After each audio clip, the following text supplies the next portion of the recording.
Right now, we're looking across America and seeing our cities burn, seeing our businesses being looted, our law enforcement officers being violently attacked and murdered. It's a crazy time right now, but I spoke about diversion and how this political aristocracy creates diversions to advance their own dark agenda. And part of that is the conflict and the division that they sow. And I want to be very clear on this point because it is one of the modern tyrannies in this country, and that is you have groups of very wealthy, very resourceful individuals who have a political agenda that will use their money in a way to sow division. Antifa is an excellent case in point. BLM Incorporated, you could say the same thing. Are there problems in this country? Absolutely there are problems that need to be addressed. Is racism terrible? Yes, racism is terrible. And I'll share what Martin Luther King taught us long ago, right? We have to be vigilant and make sure that we judge people on the content of their character, content of their ideas, not the color of their skin.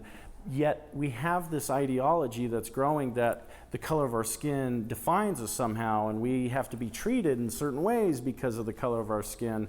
And I oppose that, because what that is another division. That's another way to divide American from American. We have these qualifiers. We address one another differently.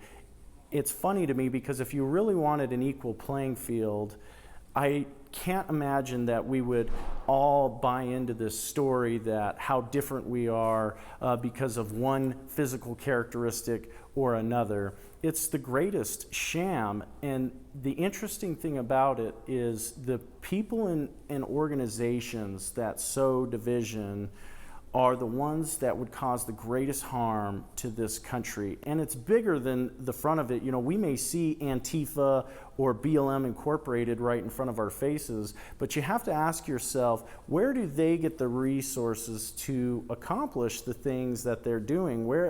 Who's paying for professional marketers, and who's paying to have bricks and water bottles and all this stuff shipped in? Who's paying the people who are organizing these rallies? You have to ask yourself these questions.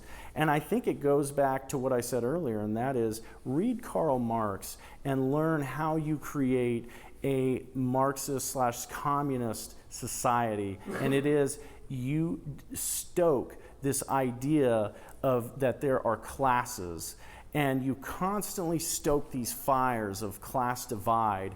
And Marx actually called it class consciousness. You make people hyper aware of how they're different from one another, and then you pit them against each other. And the reason that he promoted that style was because that's how you engender and create revolution. If you want to look at the Bolsheviks in Russia, if you want to look at how our own CIA has gone into other countries and seeded and fomented division and unrest to collapse governments, I believe it's the same thing for these groups. They're funded by the political aristocracy that we're talking about right now. You look at groups like the Democracy Alliance, which has people like George Soros and all his inner circle of billionaires. They put money to these kind of groups because they want us to be divided. They want us to be upset. They want us to feel so threatened that we have to turn to the government to protect us, right? And that is how they hijack the system. That is how they gain complete control.